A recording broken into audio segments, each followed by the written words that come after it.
tardes. Continuamos con esta transmisión de este evento especial y es el encuentro empresarial del SICA, Desarrollo para Centroamérica. Hasta el momento pues ya está a punto de terminar las conferencias de varios temas que se han realizado, y en este tema estamos hablando de la última conferencia que fue brindada por el expresidente de Guatemala y ahora secretario general del SICA, y estamos hablando específicamente de Vinicio Cerezo.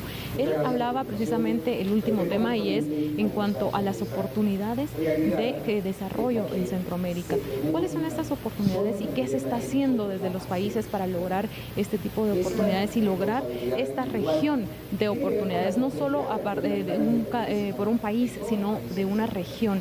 Entonces es precisamente el tema que se abordó con en este tema de la conferencia, y se hablaba de los avances que se han tenido desde el SICA. Recordemos que hasta el momento él ha sido el secretario general y pues ha conocido algunos de los temas principales que se han desarrollado desde este momento. Hablamos específicamente del tema de la unión aduanera, que ya con Honduras es un hecho, está en proceso ya con El Salvador, y se espera precisamente que estas negociaciones de la unión aduanera y de la adhesión de El Salvador puedan culminarse este año. El objetivo es que se una o lograr una integración a nivel regional. Esto lo hablaba también precisamente el superintendente de Administración Tributaria en un panel anterior, y es que uno de los principales objetivos de aquí a 10 años, como él lo mencionaba, es lograr una verdadera integración de la región, una verdadera integración entre los países, y esto pues no solamente entre países, sino también entre los sectores, el sector público y privado. Pero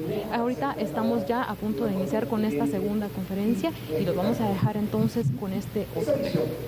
Nos ubica en lo que hablaba justamente hace algunos días en centrarse, y es como la sociedad de los griegos, cómo esos sabios griegos dividían a la ciudad. La dividían entre aquellos que cumplían con las responsabilidades, con los derechos, con los deberes, y que se llamaban ciudadanos.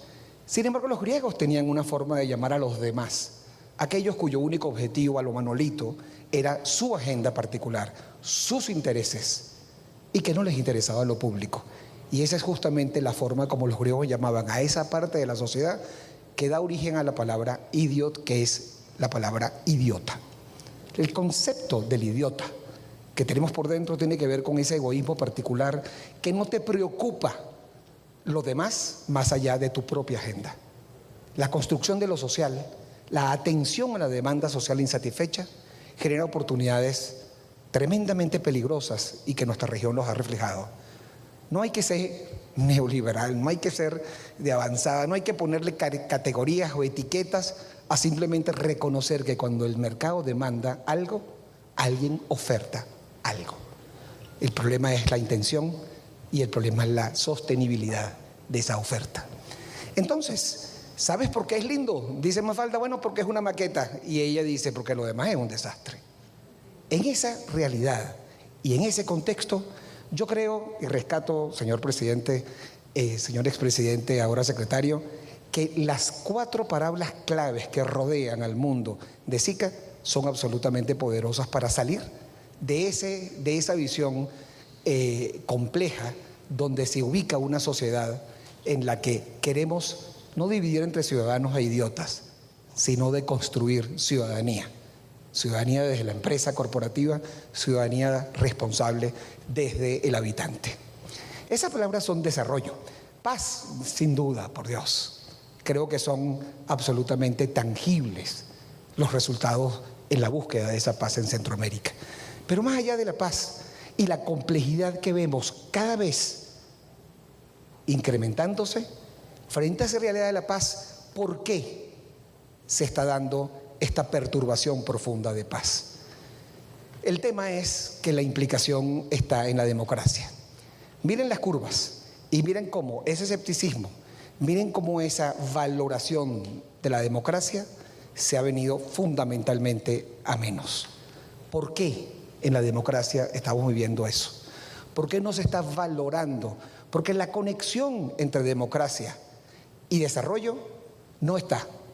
Y lo vemos cuando vinculamos en la última investigación del Latinobarómetro cómo el PIB baja y cómo la no valoración en la democracia sube. Mientras más complejidad en este tema de lo económico, menos fe en el sistema. Y eso genera unas oportunidades tremendamente peligrosas a aquellos que la institucionalidad y el respeto por las diferencias no están en su modelo de negocios. Ese riesgo es fundamental ponerlo sobre la mesa y resaltarlo cuando hablamos del contexto social en esta coyuntura regional. Pero el tema de libertad, ¿con qué tiene que ver? Tiene que ver con la actuación responsable. ¿Qué es responsabilidad social? Un estado de conciencia. ¿De qué? Del impacto de lo que hacemos o lo que dejamos de hacer. ¿Y qué es conciencia? Sino la consecuencia del acceso a la información libre, plural, suficiente y oportuna. Si no hay información libre, plural, suficiente y oportuna, no hay conciencia. Y si no hay conciencia, no hay actuación responsable. Por lo cual, la libertad, la actuación en comunicación, en información que nos hace libres, es peligrosa para algunos en sus modelos de negocio. Los que creemos obviamente en esa libertad, respetando las diferencias, entendemos que este elemento de libertad es lo que los hace ciudadanos responsables. Entonces, el tema de la libertad está vinculado fundamentalmente con la imagen de progreso del país. Nuestro amigo de CEPAL, Hugo, nos habló con números bien concretos la complejidad que vivimos frente a la coyuntura, que no es monopolio de nuestra región, está sucediendo en el mundo. Y lo vimos en Davos justamente en la discusión que hubo este año a principios del año. Este progreso social neto, que es ese color magenta que la ven debajo y en tendencia negativa, es lo que hace que tengamos que sembrar conciencia de ciudadanía que nos garantice el sistema, la libertad sobre el respeto de las diferencias. Eso es fundamental para poder preservar esa paz social sobre la cual se construye un sistema de vinculación permanente como lo es quienes nos han convocado hoy aquí. Esa imagen de progreso, en el caso específico, resume un elemento que le da valor al por qué este evento por primera vez en Guatemala sucede en el contexto del encuentro de SICA, y es el encuentro empresarial. Porque todos los problemas apuntan a un tema económico, y el actor económico fundamental que genera el bienestar, que genera el desarrollo inclusivo, que genera el progreso para el país, es el sector privado, sin duda. Y ello es lo que nos convoca. Ese problema económico que se da no lo puede resolver un gobierno, no lo puede exigir solo una sociedad sin aportar las cuotas que le corresponde a cada uno de nosotros en una coyuntura tan compleja. Pero no puede sucederse en el acuerdo, el compromiso y el incentivo a la inversión privada desde el sector privado. Y eso es fundamental. Esa visión de lo fundamental del aporte a lo privado tiene que ver con la solución, pero requiere que en ese contexto exista confianza. Y allí, amigas y amigos, no hemos sacado buena nota. El problema de la confianza se sitúa en lo que busca el equilibrio entre las decisiones y sus impactos en lo ambiental, en lo económico y en lo social, que se ha simplificado bajo la expresión sostenibilidad. Esa visión sostenible, en fundarse apenas hace unos días, tuve el privilegio de compartir ideas con un encuentro cerrado con CEOs de empresas en Honduras y luego en un encuentro abierto, 1000 personas colocadas para conversar sobre la actuación del sector privado, que mucho tiene que contar y que no hemos contado suficiente como para desarrollar una narrativa que genere no solo la admiración y el respeto, sino además el apoyo que requiere todo actor que genera desarrollo. Me lo disfruté en Honduras, la verdad. Aquí hay algunos testigos de ese día que nos encontramos allí. Pero, señores, no solo fue en Honduras. Unos días antes sucedió en Comprometerse. ¿Por qué sitúo a centrarse en el eje motor del desarrollo consciente de esa ciudadanía empresarial?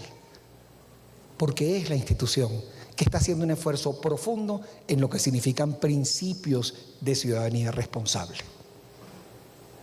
Quizás no todos lo conocen, algunos los vi en ese evento que tuve el privilegio de participar, pero les invito a profundizar el impresionante esfuerzo de empresarios, de hombres y mujeres que están poniendo tiempo para construir ese perfil empresarial que merece el esfuerzo que se está haciendo y que debe ser conocido, porque lo que no se comunica no existe.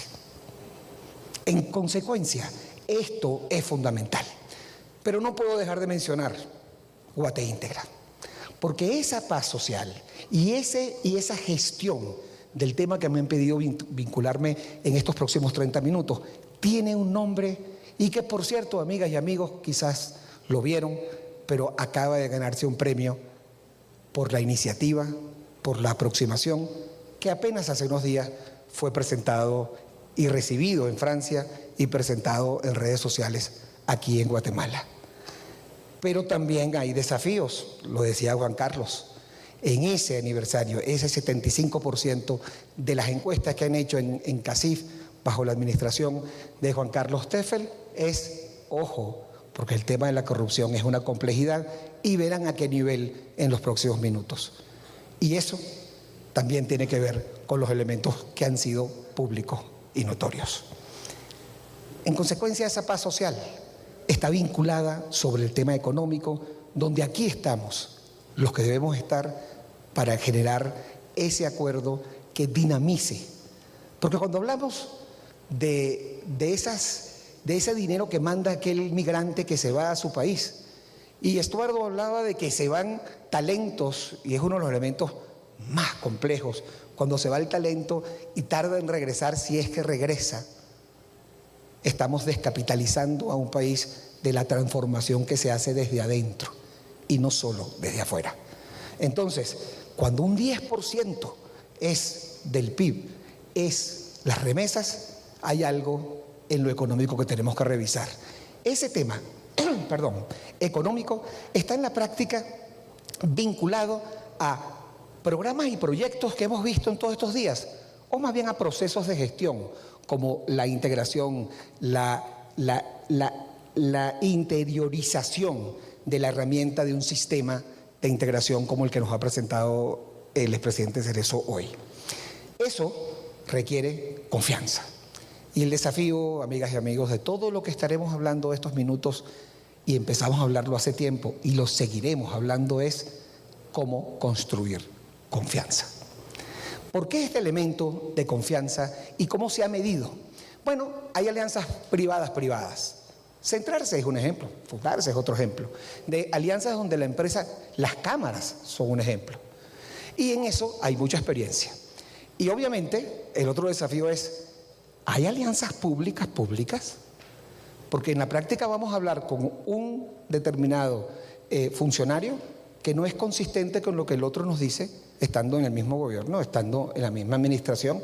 Entonces, ¿dónde está esa alineación estratégica que promueva el desarrollo, pero desde la perspectiva? Porque para poder aprovechar esa alianza privada-privada, tiene que haber una alineación mínima de lo público-público para llegar a lo que hemos hablado de alianzas público-privadas. Pero es que el concepto se movió de lugar. Ya no es ese concepto que el Banco Mundial nos hablaba hace un tiempo. Este concepto de alianzas público-privadas que a través de programas y proyectos, más que procesos, han generado en esa realidad, en infraestructura en lo social y en infraestructura en económica, resultados tangibles. Honduras, por cierto, es la que, de acuerdo a Pricewaterhouse, hace apenas unas semanas hablaba que estaba mejor preparada en términos de alianzas público-privadas dentro del sistema, dentro de los países de Centroamérica y Caribe. Pero es que el concepto de alianza se movió del lugar. Hoy, el concepto de alianza, aún en la necesidad del foco de la confianza, gira alrededor de los objetivos de desarrollo sostenible. Los ODS tienen, como ustedes saben, 17 principios. Es nuestra apuesta de largo plazo. Y allí estamos trabajando, allí aparecen las alianzas. Pero, amigas y amigos, no son esas alianzas público-privadas de las que hablábamos en el pasado.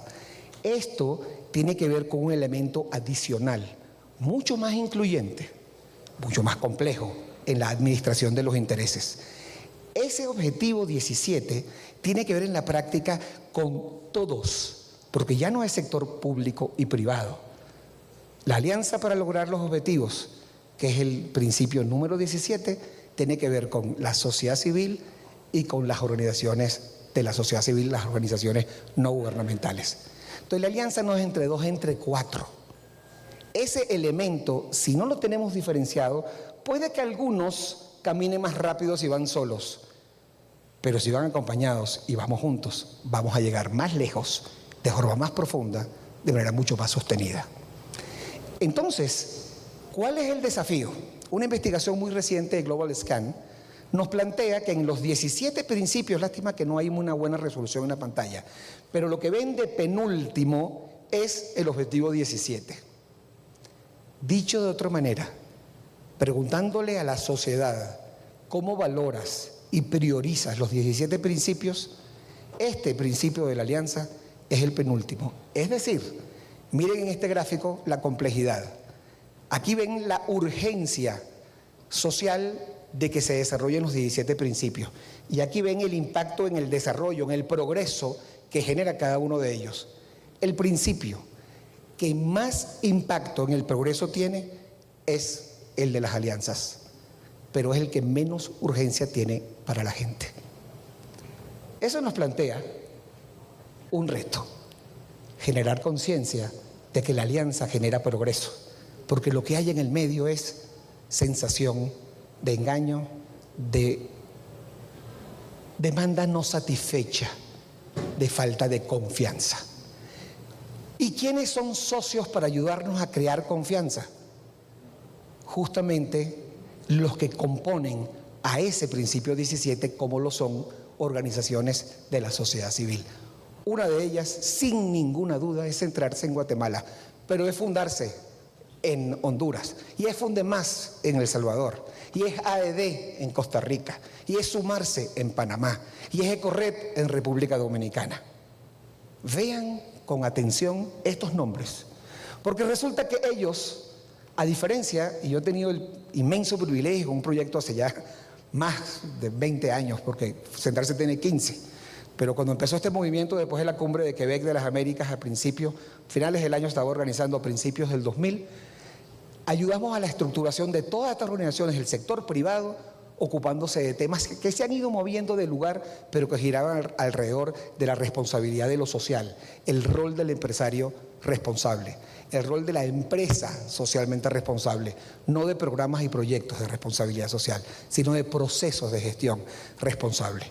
Y ellos se integraron, y se llama Integrarse, por cierto, liderado en sus principios por gente de Guatemala, porque fue en Centrarse donde empezaron a hablar de cómo son los indicadores para medirnos las variables antes del GRI y antes de todas estas tendencias de sostenibilidad. Estoy hablando de que en eso no hay referencias en Europa. Yo vivo cabalgando entre Europa y los Estados Unidos para estar en esta región con mucha frecuencia, y les puedo decir que no encuentro símil tan poderoso como Integrarse, ni siquiera en Europa.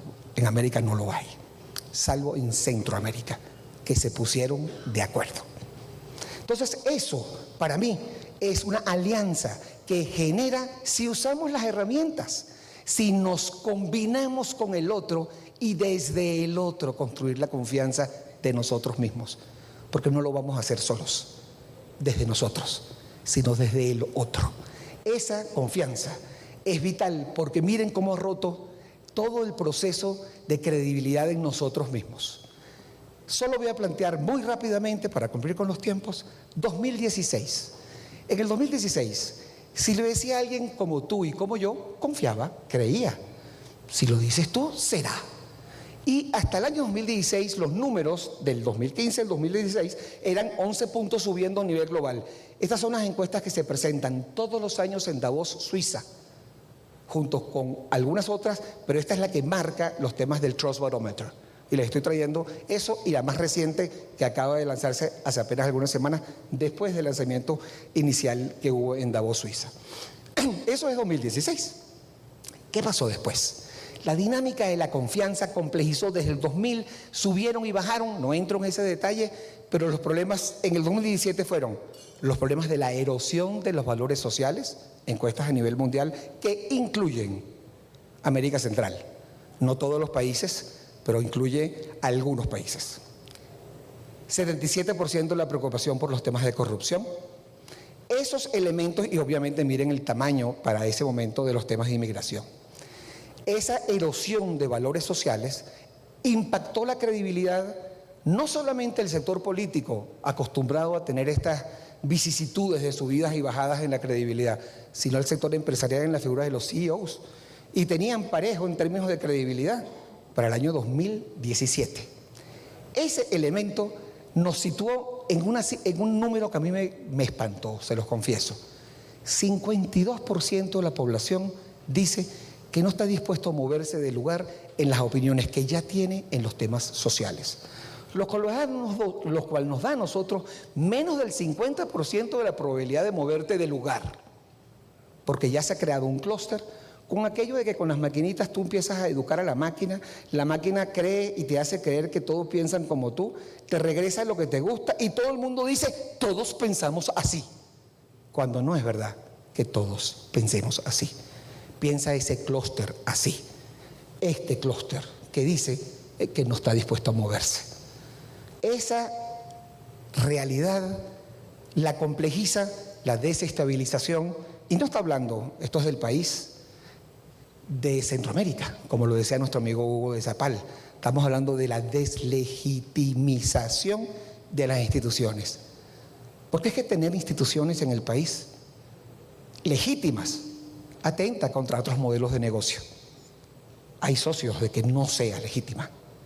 Y eso tenemos que combatirlo, porque la legitimidad sobre la institucionalidad es proporcional al desarrollo y a la construcción de bienestar. Apostemos a la institucionalización de nuestros países. Esa situación para el año 2018 cambió completamente la confianza, amigas y amigos. Aquellos, como tú y como yo, que creíamos hasta años anteriores de que eran en los que se creía, si lo decíamos nosotros, cambió de lugar. Pasamos al tercer lugar, bajó 13 puntos en los países en habla hispana. ¿Y quiénes ganaron? Académicos y técnicos. ¿Con quién hago alianza? Con aquel que tiene la capacidad de influir con confianza en aquellas cosas que compartimos valores.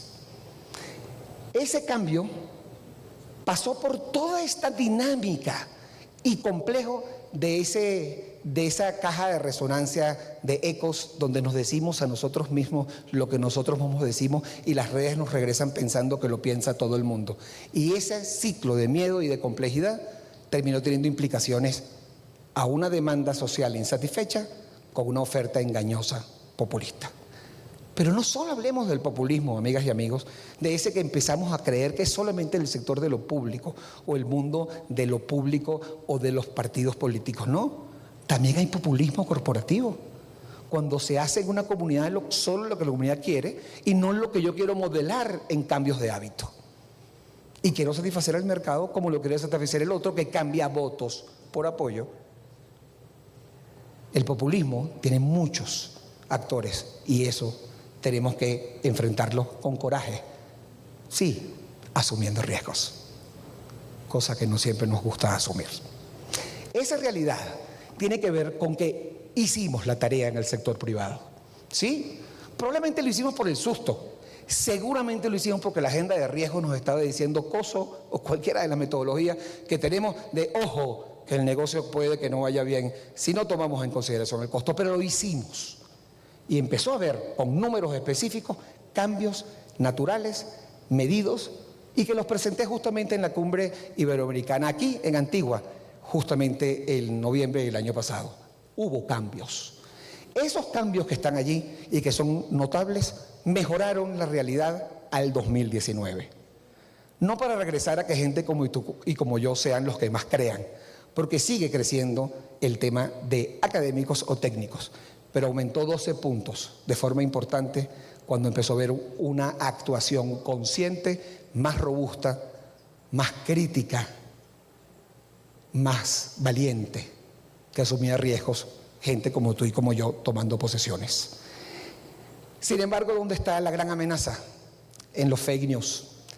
Lo decía el señor presidente de Guatemala cuando hablaba de esa historia, de esa narrativa que construyó con el tema del rumor. Bueno, cuando se cuenta lo que no es y estos fake news se utilizan fundamentalmente como weapons, como proyectiles contra la confianza del otro. Y empezamos a hablar de cosas intangibles, de eso de goodwill, y empezamos a entender que hay tendencias que tenemos que asumir, porque hay que escuchar, no a los que vinimos hoy aquí, sino a los que se quedaron afuera y siguen hablando. ¿Cuál es la tendencia? En un resumen de 2 minutos de la última investigación de Approaching the Future, que es un think tank europeo al cual formo parte del comité científico, y lo hacemos todos los años para saber, incluyendo, por cierto, este año a Guatemala, donde por intereses propios y cariñitos particulares dije, pero me ponen a Guatemala allí para saber qué es lo que están pensando. Miren las tendencias que nos contó esta investigación muy reciente. Approaching the Future es el informe anual de referencia sobre tendencias en reputación y gestión de intangibles de Corporate Excellence Center for Reputation Leadership, junto con Canvas Estrategias Sostenibles. En esta edición hemos preguntado a 230 profesionales sobre las principales tendencias que predominarán en 2019. ¿Qué nos han dicho? El propósito corporativo es vital para generar valor compartido. El 56% de los profesionales considera que es una prioridad estratégica de su compañía.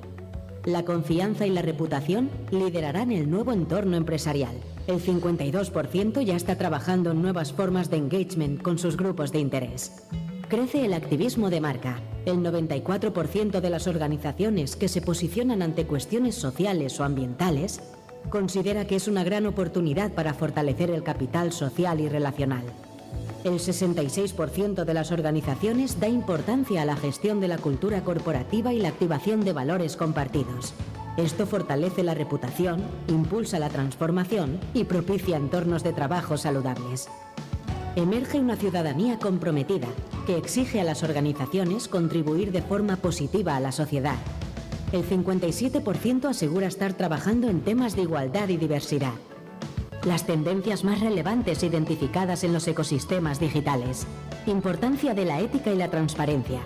Preocupación por el medio ambiente y el cambio climático. Y nuevas formas de trabajo. Conoce el presente y futuro de la gestión de intangibles en Approaching the Future 2019. Aprendemos para seguir liderando el cambio. Lideramos el cambio para... Eso que tiene que ver justamente con algo pasó en la presentación, para continuarla, es básicamente Corporate Excellence, que es un think tank que trabaja estos temas. ¿Podemos poner la presentación de vuelta otra vez? Gracias. Justamente las discusiones que hemos tenido en muchos grupos de empresas en Guatemala tienen que ver con el cuidado de estos intangibles, porque seguramente vieron la comunicación de BlackRock. BlackRock es la banca de inversión más importante, donde ya cambió de forma absoluta cuáles eran los criterios para tomar decisión en una empresa, si invertían o no invertían. Y eso tuvo que ver justamente con los elementos del manejo de esos intangibles y los impactos de sus decisiones en lo ambiental, en lo económico y en lo social. Eso tenía que ver con cómo construir, comunicando una percepción de una empresa que genera confianza. Este elemento pasa por probablemente uno de los desafíos más grandes que tenemos, y es entender el tema de la tecnología y la afectación de nuestro día a día. Hace apenas unos días en Madrid presentamos en Cibecon, la Cumbre Iberoamericana de Comunicación Estratégica, todos estos elementos de Deep Learning. Y les pongo un ejemplo. Esta joven que ustedes ven allí, que es una influencer muy importante en materia de ropa, en materia de fashion, no existe. El sistema de social listening determina qué es lo que más está interesando en los demás. Construye una narrativa y coloca en redes la información de ella con nombre y característica, solo que no existe. No existe. Se supo después. ¿Y saben qué pasó? No les importó a mucha gente si existía o no. Me gustaba lo que me decía. Miren el reto que supone todo lo que es esta tecnología de los bots. sin hablar en la complejidad de estos usuarios, y que en América Central y en particular en Guatemala hay todas unas maquinarias en ese sentido en el mundo de lo público, pero también en el mundo de lo privado.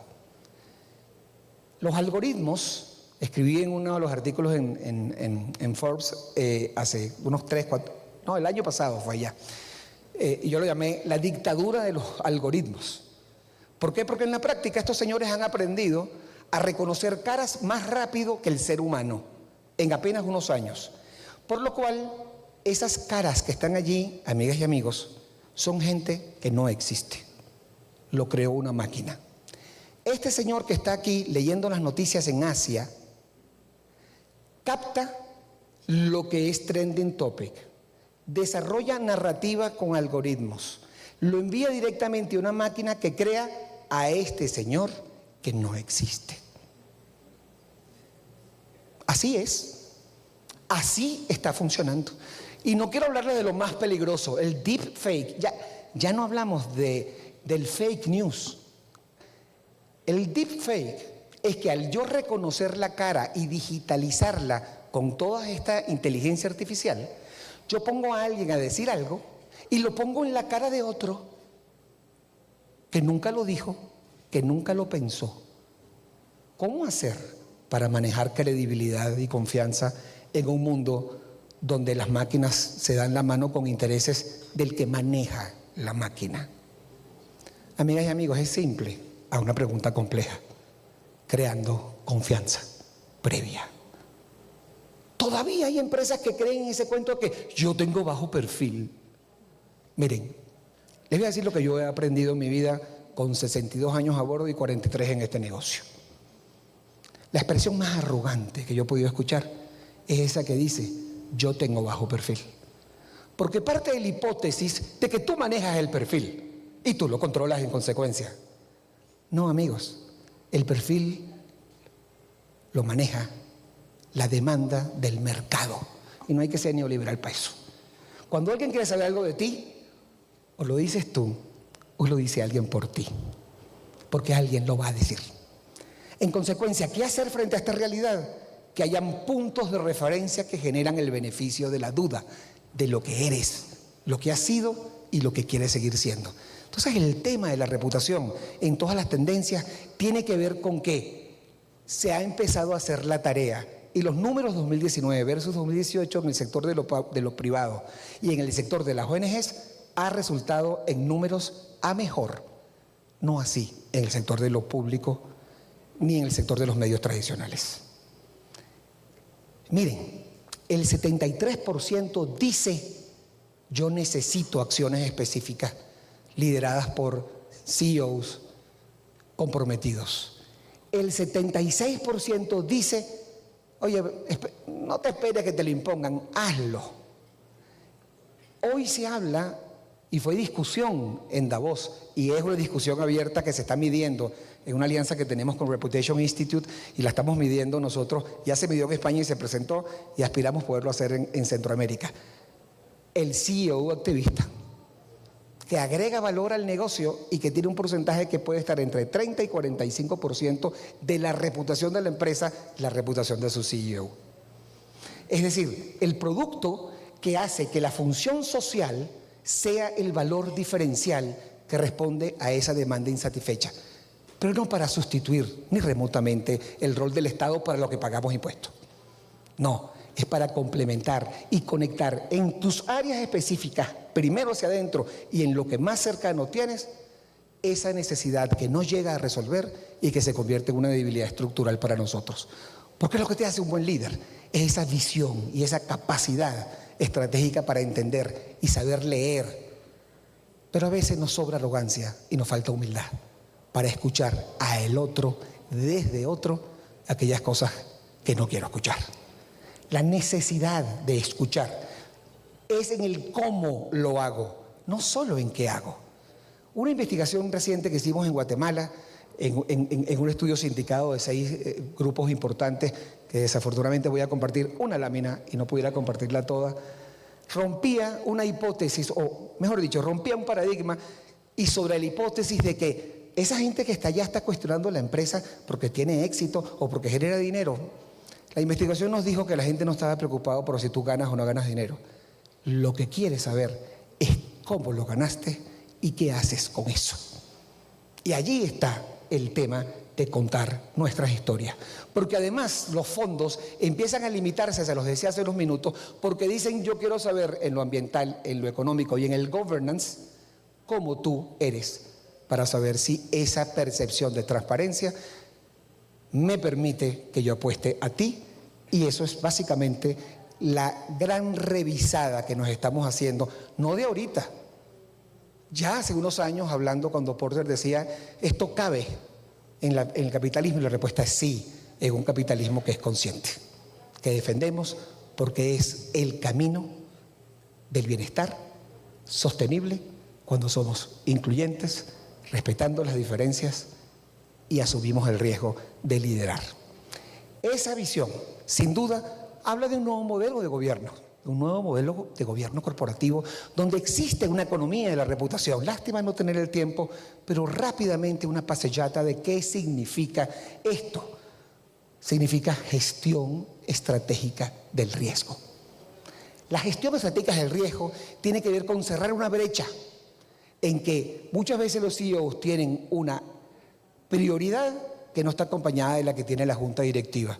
Y aquí vemos algunas, unas claras, manejo de crisis, pero otras, por ejemplo, temas de tercerización en la organización. La junta directiva ve con preocupación hacia adelante su reputación y no la decisión económica de cumplimiento con el presupuesto o ganarse el bono de fin de año. Esos elementos de una investigación de Deloitte muy reciente plantea que hace falta la alineación del que opera y el que está en el board a partir de las asambleas de los dueños. Estos elementos son importantes para construir reputación en el manejo estratégico de los riesgos. Uno de ellos, para algunos sonoro, es el tema de los derechos humanos. El tema de los derechos humanos no tiene que ver solamente con esas cosas de mala prensa que vemos, sino con elementos que tenemos que comprender y aceptar que esa tendencia es indetenible. Se está discutiendo y los gremios, Chile acaba de traducir justamente hace apenas unos meses, y un querido amigo que también ha venido a Guatemala, Dante Peche, que la gente de Central se trajo en su momento, nos contaba cómo la guía para empresas en nuestro compromiso manejarnos en esa situación, bajo esas circunstancias, bajo estos esquemas que la OCDE, en el caso de los países, ejemplo es Costa Rica, para donde voy justo la semana que viene a conversar este tema en el INCAE con la gente de la OIT, tiene que ver con cómo entender la debida diligencia. Temas de tendencias que tienen que ver con reputación. Reputación que hoy se mide, cuando la vemos, con percepciones sobre tu integridad, sobre tu innovación, sobre tu finanzas, sobre tu ciudadanía. Y estas variables racionales son las que anclan justamente el componente emocional cuando te preguntan, ¿tienes intención de compra o de servicios? ¿Recomendarías a una compañía? ¿Tienes el beneficio de la duda si alguien que te dice algo es lo que tú vas a creer o vas a repetir? ¿O quieres ir a trabajar en esa empresa? La profesionalización y el desarrollo de KPIs para entender la reputación, que es la traducción emocional de la confianza que ganan elementos que pueden afectarse desde lo racional, que es justamente estas dimensiones para estudiar el modelo, que no entro en los detalles, pero que tiene que ver justamente con cómo toco admiración, confianza a partir de esa experiencia y a partir de estas variables racionales. Ejemplos de ellos son que en el caso específico de las empresas, en el tema de la oferta, en el tema de la innovación, ¿cuáles son las preguntas que respondo para saber tu percepción, tu reacción emocional a partir de lo que la empresa hace para confiar o no confiar, para tener o no tener reputación? Esa variable o estas variables, corrijo, están totalmente conectadas con los 17 principios. Porque esto, en la época de mi abuela, podían llenar lo que hacían las empresas en estos 17 y no había que esperar todos los años que han transcurrido, un siglo, desde aquel momento hasta hoy. Porque no estamos inventando la pólvora, estamos ordenándola. Porque esto es lo que han hecho las empresas, solo que no teníamos un acuerdo para cómo llamarlo, cómo defenderlo y cómo promoverlo, comunicándolo para construir confianza. Se ha demostrado, amigas y amigos, que tener o no tener la reputación y la confianza genera actitudes. Por ejemplo, ¿compraría o no un producto? Un 9% dice sí, si tiene una pobre reputación. Un 83% dice claro que sí, si tiene una buena reputación. La reputación es proporcional a las oportunidades. Beneficio de la duda, típico para situaciones tan complejas como la que vivimos en nuestra región. Bueno, resulta que el beneficio de la duda, ¿le darías el beneficio de la duda? Bueno, básicamente diría un 8% si tiene una reputación pobre, pero aumenta a números de 70 y más por ciento si tú construyes reputación. Y no basta una reputación excelente, que la hay, y en Guatemala hay una empresa que la promueve y la tiene, se llama Cemento Progreso. Pero esa reputación excelente que está allí también puede ser fuerte, pero el salto de lo fuerte a lo excelente, los números son brutales. Si profesionalizamos la construcción de confianza a partir de gestión estratégica de la reputación. Y planteo porque pedí permiso para una lámina de ese estudio privado. Lo hicimos y lo corrimos en Guatemala a principios de este año, una información muy fresca. Estos son los números que el guatemalteco le da a cada una de estas variables racionales. Miren el peso que le da el performance, a ser financieramente robusto. Miren el peso que le dan al producto y miren el peso que le da al governance. Si somos capaces de analizarlo, oferta, integridad y finanzas, integridad, subrayo, y finanzas son para el guatemalteco las variables fundamentales. Pero si sumamos las dimensiones que están en el mundo de lo social, que incluyen governance, que incluyen ciudadanía, que incluyen justamente estos elementos, señores, casi la mitad de la reputación es saber contar lo que hacemos en lo social y que la gente lo valore. Miren el impacto si solamente nos concentramos en esas variables, Esas variables hacen que, más allá de preocuparnos por los productos que fabrica la empresa, de lo que hay que ocuparse es de la empresa que fabrica los productos. Ese es el producto. Pero hay otro producto para ir cerrando: marca país. Y ese es un producto, amigas y amigos, que los estamos midiendo con fuerza. ¿Cómo estamos en esa película de marca país?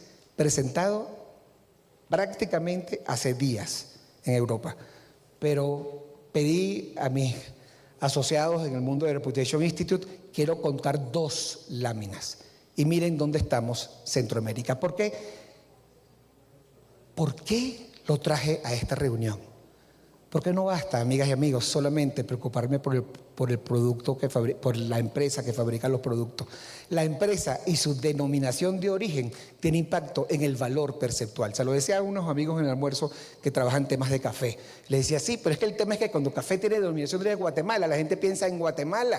Entonces hay que pensar cuál es el posicionamiento de Guatemala. Entonces no podemos dejar el tema de marca país solo en manos del Estado o del gobierno, en este caso particular, sino de un sector privado que le interesa la denominación de origen para agregarle valor a su producto, a sus servicios, a sus negocios. Eso que está allí tiene que ver con la misma metodología que hacemos en el mundo de la empresa, pero en la calidad de vida, en la calidad institucional y en el nivel de desarrollo. Y eso es lo que se mide, y se midió en el mundo, y se presentó, y tenemos una foto de Centroamérica, de los países del SICA. Esa realidad, que por falta de tiempo no cuento en los detalles de un tema muy de regresión económica, de regresión matemática, de cómo se logra tener estos números, ¿recomendarías visitar el país? ¿Recomendarías al país para vivir? ¿Recomendarías al país para trabajar? ¿Recomendarías invertir en ese país? ¿Recomendarías productos y servicios que vienen de allí, denominación de origen? ¿Recomendarías estudiar? ¿Recomendarías hacer algún evento? Todo esto se mide con estos atributos donde el G antiguo, G8, dice qué es lo que más le importa, que no es lo mismo que es lo que le importa a los propios latinoamericanos que ven desde Latinoamérica a los países centroamericanos, que son esos números que ustedes ven allí. ¿Cuál es la foto al año 2019? La foto es esta. Miren, el eje de abajo es familiaridad. Eso significa cuán rápido me llega ese nombre de que Guatemala. Pirámide. No hay un lago y hay algunas comunidades, hay etnias. Es decir, la familiaridad tiene que ver con esa conexión de algo que se hace notorio, pero que también parte de lo notable, esa familiaridad. Pero la otra es la reputación. Y miren, en familiaridad, cuán bajo estamos: Nicaragua, Salvador, Honduras, Guatemala. Pero también Panamá, también República Dominicana. En el antiguo G8, nuestra familiaridad es baja, por lo cual cuando hablamos de nuestros productos de exportación, amigas y amigos, tenemos que hablar de la denominación de origen del país de donde viene, pero tenemos que construirle valor al país de donde vienen, porque este elemento es una tarea pendiente para generar desarrollo y progreso social. Miren Latinoamérica viendo a Centroamérica. Hay algo más, un poquito más de familiaridad, pero el tema de reputación, miren dónde están fundamentalmente nuestras posiciones. Entonces, amigas y amigos, es una tarea pendiente. Yo, permítanme repetirlo y lo hago con frecuencia, utilicemos instituciones que puedan ayudarnos para ello. Sí, en este contexto social, en esta coyuntura que vivimos en la región, Manolito nos los dijo: he decidido enfrentar la realidad, así que apenas se ponga linda me avisan. Pero amigas y amigos, solo se va a poner linda si nosotros la hacemos linda. ¿Y saben qué? Nos falta un recurso. Por cierto, lo venden aquí en la farmacia, lo he visto. Por cierto, me regalaron la edición hecha en Guatemala. Una medicina, amigos y amigas, que no tiene absolutamente parangón. Es la mejor y se las recomiendo. Se llama Ubicatex. Chico y chica, con profunda humildad, con una gran convicción, pero sobre todo con muchas ganas, le digo, se va a poner linda si la hacemos linda nosotros. Muchas gracias.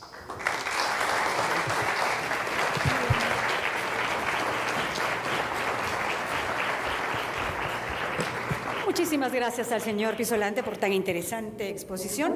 Con esto termina entonces esta conferencia de prensa, y es que de las 7 conferencias que se han desarrollado este día en el encuentro empresarial del SICA para el desarrollo de Centroamérica.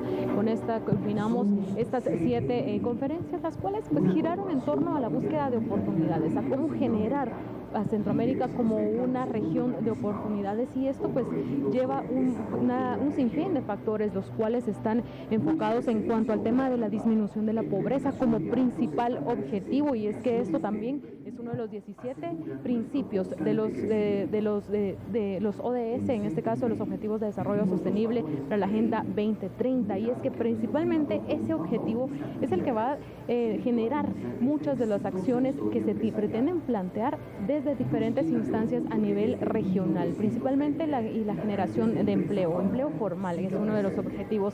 También se ha planteado la generación de inversión, cómo reforzar esos lazos de inversión a nivel regional y cómo lograr verdaderamente una integración entre los países de Centroamérica. Y es que precisamente este ha sido el tema que se ha abordado en las 7 conferencias de prensa y los paneles que se han desarrollado. El tema de los objetivos de desarrollo sostenible ha sido muy importante, como les menciono. También la generación de empleo formal, la inversión, cómo atraer la inversión a estos países de Centroamérica para lograr una verdadera integración de los países centroamericanos, pero también cómo generar que cada una de las acciones y cada una de las políticas en pro de la economía, en pro del desarrollo, en pro del crecimiento económico, vayan disminuyendo poco a poco este tema de la pobreza extrema en estos países, pero con esto también disminuyendo los grandes índices de la migración que ha dado un golpe tan fuerte a las regiones centroamericanas. Así que estos son algunos de los temas que se han estado abordando, principalmente con la conferencia del secretario general del SICA, Vinicio Cerezo, expresidente de Guatemala, quien él expresaba que para poder lograr esta verdadera integración es necesario no solo la integración de los países, sino también de los diferentes sectores, sector privado y público. Esta unificación es importantísima, es vital para lograr un verdadero desarrollo. Así que luego de estas conferencias tendremos entonces las conclusiones por el director ejecutivo de la Cámara de Industria para posteriormente llegar a este encuentro de los jefes de Estado. Con esto despedimos y regresamos con más detalles de este evento del encuentro empresarial del SICA. Regresamos a estudios. Claro, Yasmin Ávila, gracias por esa importante información. Estaremos al pendiente ya de la nueva jornada, precisamente ya con estos expertos en el tema de la integración centroamericana, de los aportes, estrategias comerciales y también pues buscando, por supuesto, el desarrollo en general de 8 países que buscan, por supuesto, la estabilidad económica y comercial en la región centroamericana.